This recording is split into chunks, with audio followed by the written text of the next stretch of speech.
We are back on Morning Line. Thanks for joining us. Talking with Sunny Eaton with the Conviction Review Unit. That's internal with the District Attorney's Office. She's joining us by Zoom. And just as we went to the break, Sunny, we showed everyone the story of Joyce Watkins and Charlie Dunn and how that played out. Just so much as I watched that, I'm wondering again, too, when you look at cases like this, do you find sometimes when mistakes are made, it's because in the past, prosecutors, a lot of times under an awful lot of pressure to make an arrest, or they get a tunnel vision? That's what it sounded like happened in their case, where the focus just went to them all along, and that tunnel vision maybe has them miss under other clues that could lead them elsewhere. You know, you said that exactly right, Nick. Tunnel vision is probably the primary problem with a lot of these cases that we find. And that we can also refer to that as bias. And there's a lot of levels of that and different types of that. Expectation bias, where we believe a thing and then our view of the evidence confirms what we believe. You know, when we look at evidence, we look at it through the lens of our own life experience. And in these cases, these prosecutors do have tremendous weight on their shoulders. You know, certainly misconduct happens, and it is definitely a factor in wrongful convictions. But what we find more than anything is what happens is bias. We find emotional entanglement. We find the responsibility of seeking justice for victims. And prosecutors are relying largely on the information that they're given by investigators. Sure. Sometimes that information is given to them through the lens of bias, and sometimes it's just incorrect. You know, we've had cases recently that relied on science that we now know has changed or evolved in our understanding. There are so many different factors for this. Prosecutor misconduct is a factor, but what we are finding is a much greater factor is the role bias plays in these investigations. Interesting. And in this one, you're right, too. They, as prosecutors, received some information that later, I guess, was deemed not correct from an assistant medical examiner. What was the nature of some of the evidence that you were able to turn up that made it pretty clear that, you know, Joyce and Charlie did not do this? So when we get an application, we put it through a 3-stage screening process. And I'm taking you through this because it's important to understand how we got where we got to. In our screening process, our first stage are very basic questions. We try to err on the side of inclusion on first screen. And that is it our jurisdiction at all? We get a lot of applications that are from other states or other counties. Second, is it a claim of actual innocence? Because that's all we're doing in conviction review. We are looking for actual innocence. We're not looking for constitutional issues. We're not looking for lesser included kind of offenses. We're looking for actual innocence. And then we're looking for, is there new information that was not presented to a jury? And then when we get into our second stage, that's more thorough. That's internal review. We start reviewing court documents. We start reviewing the record. In this case, the Innocence Project had such excellent advocacy. They didn't just bring us any expert.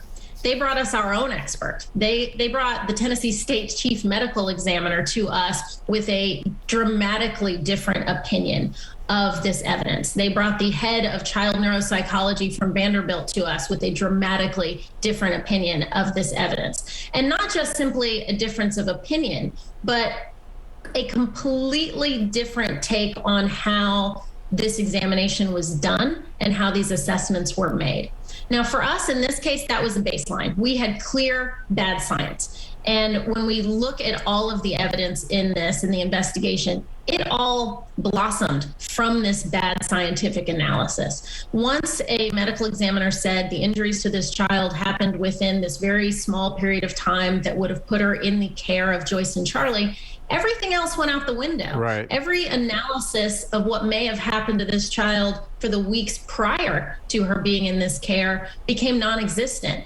And for us, those were factors that could not be ignored. Yeah, again, that was at the heart, I guess, of it. I don't know, and I've spent time and done stuff with medical examiners, and sometimes they can get timetable. I don't know how this medical examiner said that happened in that 9 hours. I mean, as a layperson, I think that's absurd, and I'd like to see any evidence that would prove that, short of fresh semen or something like that. I don't get that. So did the prosecutors not say, wait a second, this is ridiculous? Well, I mean, now, to be clear about that, this was a long time ago. And at that point in time, this was considered good science. Prosecutors have to rely on their experts. I mean, this was the state's. What did she base that on? How did she know it was 9 hours? Right. Come on. That opinion did change. I agree. That opinion changed over time. It changed directly before the trial, actually, right. And do I think that should have been viewed with more scrutiny? Yes, I do. Okay. But let's be clear then, too, though. The child, though, there's no disputing that this child did suffer injuries and was raped. The question was when it occurred. Or was there some question as to the nature of the injuries in general? There is question as to the nature of the injuries. And again, I'm hesitant to get too into detail on that part because there is a pending investigation. Which means the reason you can't say that is that depending on what they turn up, someone else could be arrested. The reality is that what happened to this child never strayed from our minds. It has always been the central question to our investigation, and it continues to be. All right, let's take a phone call from Ann. Ann, good morning. Hi, Ann. Good morning. You started this program with your first responsibility is to the victim. Our shelves are full of evidence that could be DNA tested, and for years civilians or lay people have been restricted from paying for that testing. Where have we gotten to?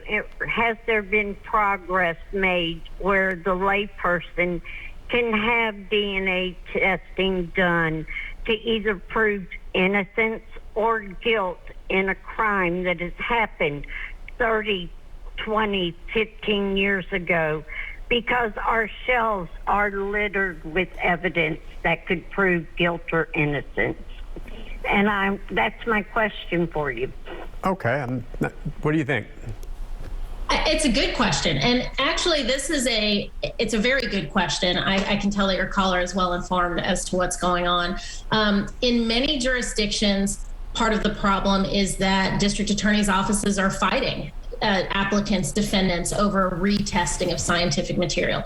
Here in Davidson County in our Nashville office, Glenn Funk has made it very clear that we will always agree to scientific testing. That is the policy of our office. It's been the policy of our office. We don't frankly understand why other jurisdictions fight against this. If we have evidence available, let's look at it. What's the harm in looking at it? So that is a roadblock that we have removed here in Nashville. Do you have, and I know you made it clear what General Funk does, is that a symptom, these other offices and DAs that choose not to or fight against medical testing? Is that, again, what I was referring to earlier, where they're just kind of like, look, we've been there, done that, it's over? It is, and frankly, I think it's nonsensical. Yeah, it just makes no sense. I mean, if you go into the business to be a prosecutor, your goal is to put that real person away. And if you get it wrong, that means the real person's out there and you've got an innocent person behind. There must be something more to that. They say, I mean, because it looks bad is what it looks. I mean, if you have new evidence, are there any other reasons you've been told when you've asked? I mean, I know you know other prosecutors in other jurisdictions. Is there a reason why they choose not to? I think that what we are combating is a century of thought about what it means to be a prosecutor and what our duties are. I think it is a century of thought about the finality of convictions and the sacred value of the decision of a jury, which, by the way, right. I do hold a jury decision to be sacred. But I also believe that if we are relying so heavily on scientific evidence in convicting people, then why would we not take every opportunity to retest that evidence when there might be a question about its value? Yeah, I think you hit it on the head, really. That's very interesting about the sanctity of a jury verdict and the whole process you go through with the trial. And that is very, very important. And when it comes up, and we see appeals all the time, and I kind of chuckle to myself, good luck with that. I've watched these trials. You're not going to win unless there is something that is definitive, like a DNA test that comes back. And then that needs to be accepted. Now, do you imagine, too, some of these cases that you're looking at go back decades where the prosecuting attorneys are no longer even in the picture. I wonder, someone like Glenn Funk, he's not only been DA now for just about, his first term here, and he may get reelected now. But I mean, if a case came up where there was a mistake made, I assume with you, you'd say, Glenn, we've got to reopen this and do it. You know that's embarrassing to any prosecutor to have to do that if they're still sitting to say, whoa, we made a mistake. That's different, though, that if you have evidence surfaces, right? Well, look, it shouldn't be embarrassing no matter what. I mean, there is a volume of cases that comes through our office and through the courts. And if we have new information, we have new information. Right. Again, a mistake doesn't require misconduct. And as far as General Funk and what we're reviewing, I am very independent in the office. General Funk does not know what cases I'm investigating until we are near completion. That's by design. That is in accordance with all best practices from CRUs across the country who've been doing this for a while.